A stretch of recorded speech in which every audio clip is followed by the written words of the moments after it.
Hello, I'm Mariana King, and this is where the Sidework ends. Today I'm walking you through my daily dinner routine. It's not all barbecue ribs and mozzarella stick mac and cheese at the Sidework house. We operate with a relatively organized meal plan thanks to the Gent, where most days we dine on a staggering array of vegetables. All it takes is a bit of planning and prep. Let's get started.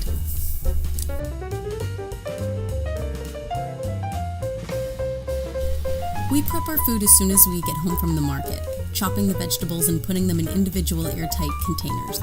We'll even season them with herbs and spices, everything except salt.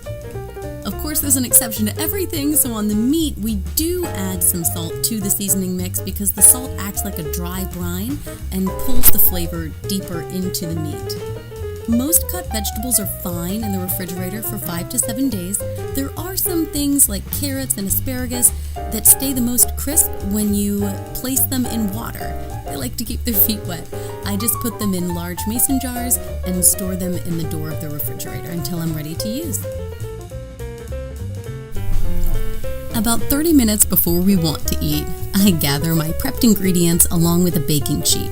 I preheat the oven to 375 degrees Fahrenheit, lightly coat the baking sheet in oil, and place the vegetables that will take the longest, in this case carrots and sweet potatoes, on the sheet. I roast these for 10 minutes, then flip them and add the rest of my vegetables, the onions, mushrooms, asparagus, and the chicken, giving each thing its own individual spot on the baking sheet, keeping the things that are more sensitive to heat in the middle because the things on the edges will cook faster.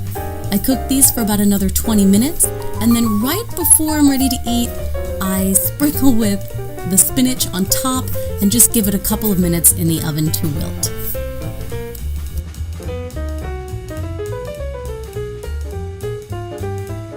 To serve, I organize the vegetables in complementary groups, slice the meat, and then arrange everything in wide bowls. And voila! In about 30 minutes, you end up with a healthful, nutritionally dense dinner for two that's easy to prepare most any night of the week.